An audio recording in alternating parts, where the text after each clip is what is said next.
Pause button. शुभ प्रभात, नमस्कार।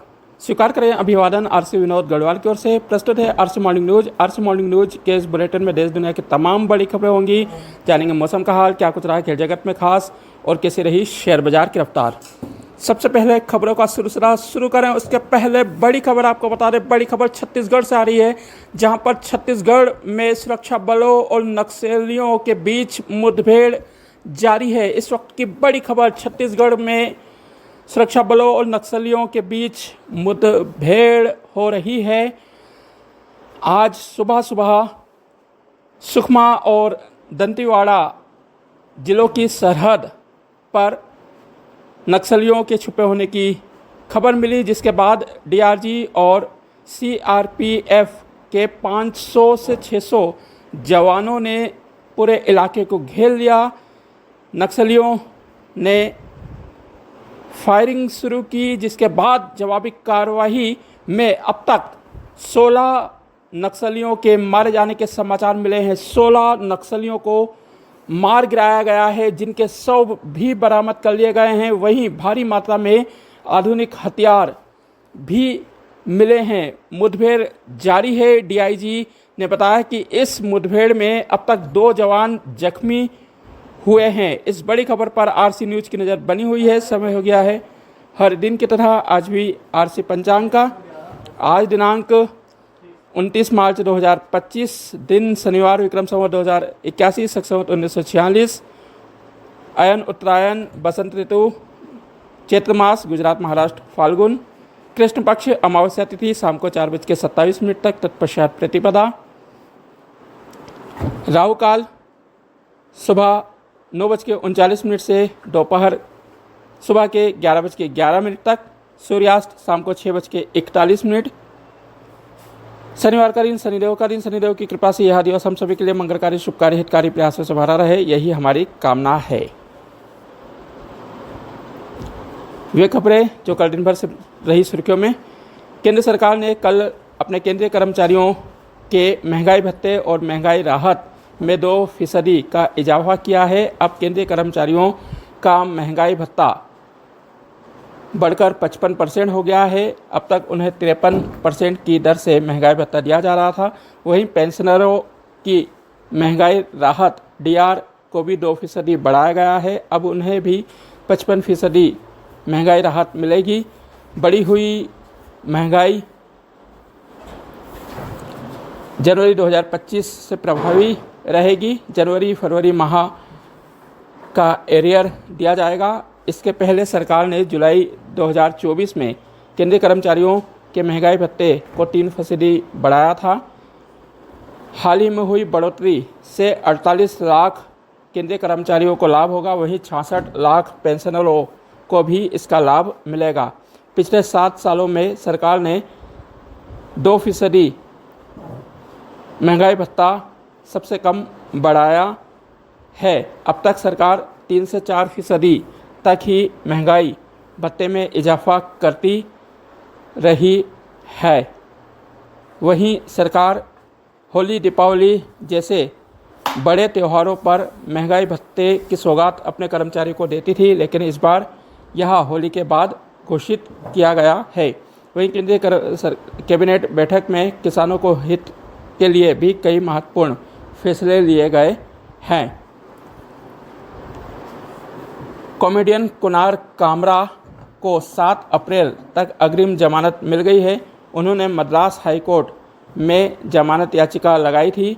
कुणाल कामरा ने कहा था, यदि मैं मुंबई जाऊंगा तो मुझे गिरफ्तार कर लिया जाएगा, जिसके चलते मद्रास हाईकोर्ट ने उन्हें 7 अप्रैल तक अग्रिम जमानत दी है। आपको बता दें, कुणाल कामरा ने 22 मार्च को वीडियो अपलोड किया था, जिसमें महाराष्ट्र के उप मुख्यमंत्री एकनाथ शिंदे का नाम लिए बिना उन पर तंज कसा था।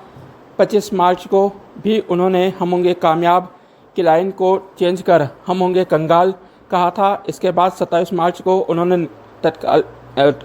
वर्तमान वित्त मंत्री निर्मला सीतारमण पर मिस्टर इंडिया फिल्म के हवा हवाई गीत की पैरोडी बनाकर वीडियो अपलोड किया था। इस वीडियो पर टी सीरीज़ ने उन्हें कॉपीराइट्स का नोटिस दिया है। वहीं मुंबई पुलिस उन्हें 2 बार उपस्थित होने का संबंध भी दे चुकी है। इधर दिल्ली हाई कोर्ट ने कल एक याचिका की सुनवाई करते हुए होटल और रेस्टोरेंट में खाना खाने वालों को बड़ी राहत दी है। दिल्ली हाई कोर्ट ने होटल रेस्टोरेंट में खाना खाने पर सर्विस चार्ज अनिवार्य नहीं है संबंध में आदेश जारी किया है। हाई कोर्ट ने central consumer productivity authority CCPA के 2022 की गाइडलाइन को वैध ठहराया। हाई कोर्ट ने होटल एंड रेस्टोरेंट एसोसिएशन पर 1 लाख रुपए का जुर्माना भी लगाया है। होटल रेस्टोरेंट एसोसिएशन ने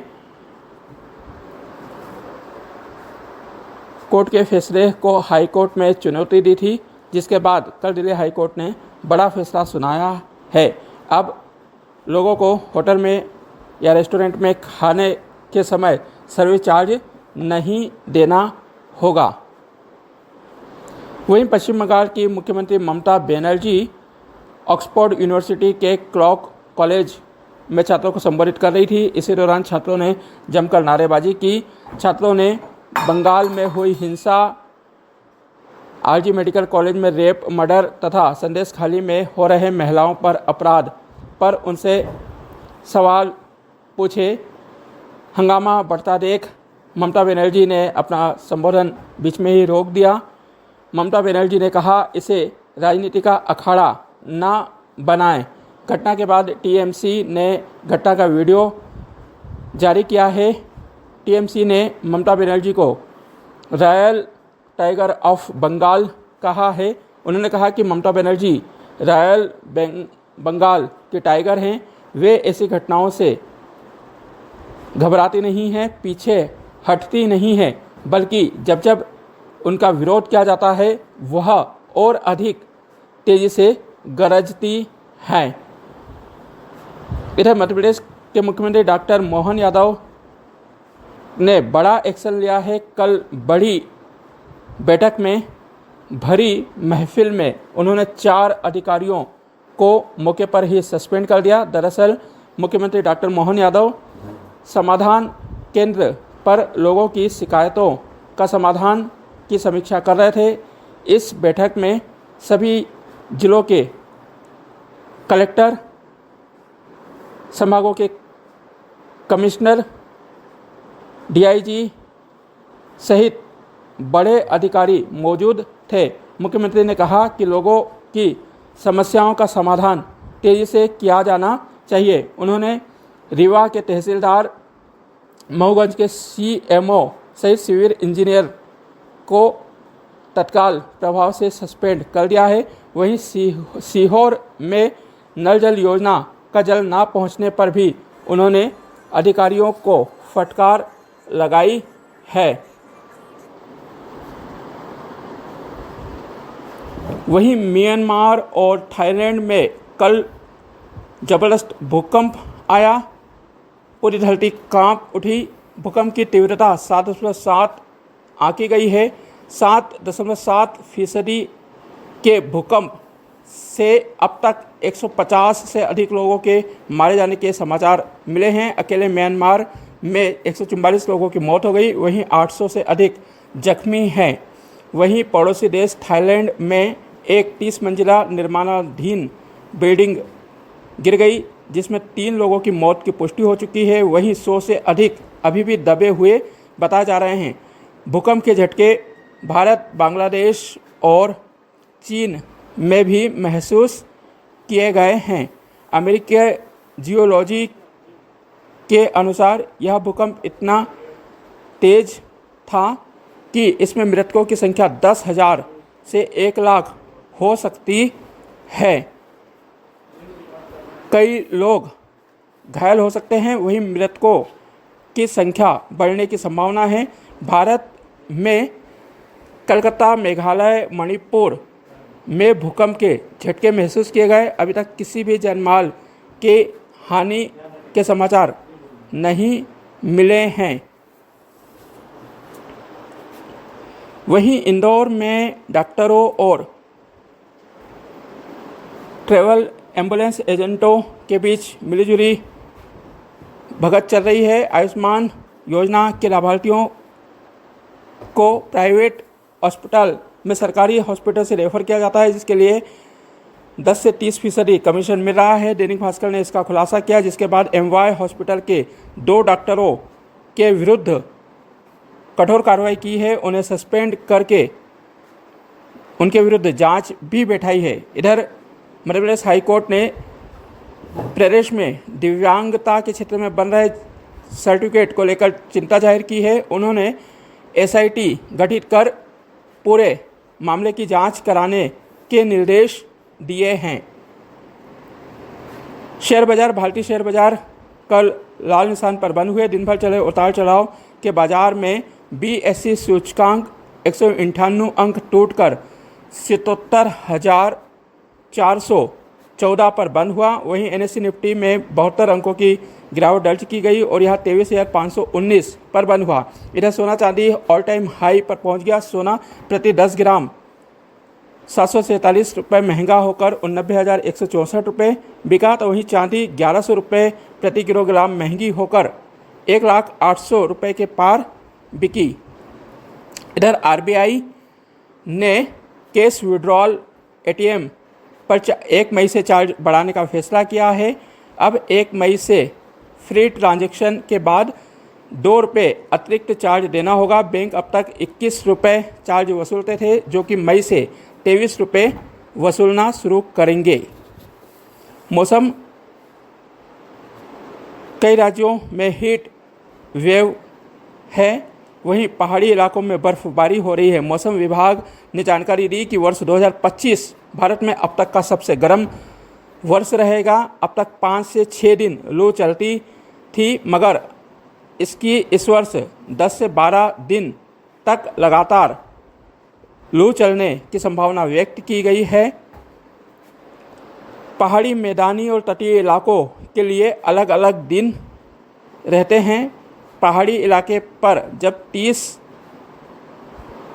से तापमान बढ़ जाता है तो हीट वेव कहलाता है। वहीं तटीय इलाकों में 37 टेम्परेचर से अधिक होने पर हीट वेव कहलाता है। वहीं मैदानी इलाकों में 40 तापमान से अधिक जब तापमान बढ़ता है तो उसे हीट वेव की श्रेणी में रखा जाता है। क्रिकेट, आईपीएल में कल खेले गए मुकाबले में बेंगलोर ने चेन्नई सुपर किंग को 50 रनों से करारी शिकस्त दी। रॉयल चैलेंजर्स बेंगलोर की टूर्नामेंट में लगातार दूसरी जीत है। कल टॉस जीतकर चेन्नई सुपर किंग ने पहले गेंदबाजी चुनी। टॉस हारने के बाद रॉयल चैलेंजर्स बेंगलोर ने कप्तान रजत पाटीदार के 51 रनों की पारी और विराट कोहली के 31 रनों के योगदान से निर्धारित 20 ओवर में 7 विकेट के नुकसान पर 196 रन बनाए। 197 रनों का पीछा करते हुए चेन्नई सुपर किंग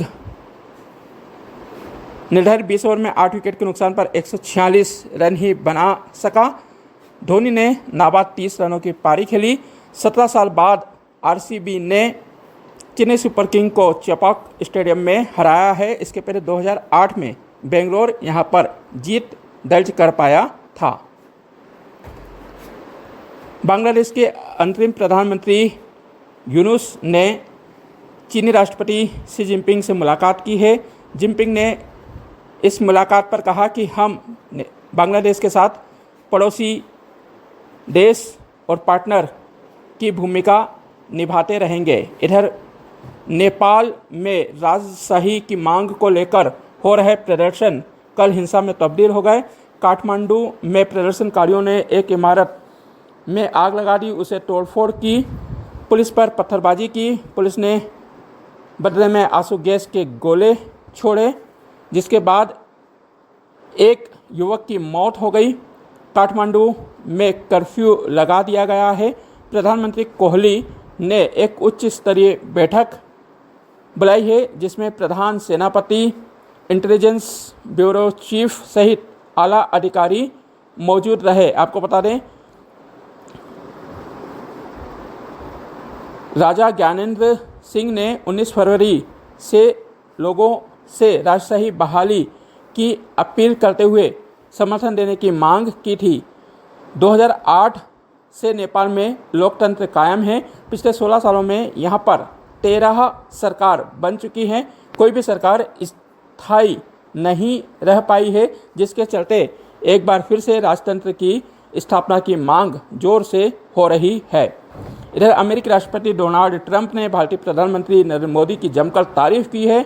उन्होंने कहा कि मोदी एक स्मार्ट इंसान है, मेरे अच्छे दोस्त हैं, मगर टैरिफ पर दोनों ही सरकारें बातचीत कर रही हैं। प्रशासन का टैरिफ पर ज़बरदस्त दबाव ट्रंप पर देखने को मिल रहा है। इधर कनाडा प्रधानमंत्री ने कहा है कि अमेरिका से हमारे पूरे संबंध समाप्त हो गए हैं। जब तक अमेरिका हमारा सम्मान नहीं करता, उनसे कोई बातचीत नहीं होगी। टैरिफ का जवाब टैरिफ से ही दिया जाएगा।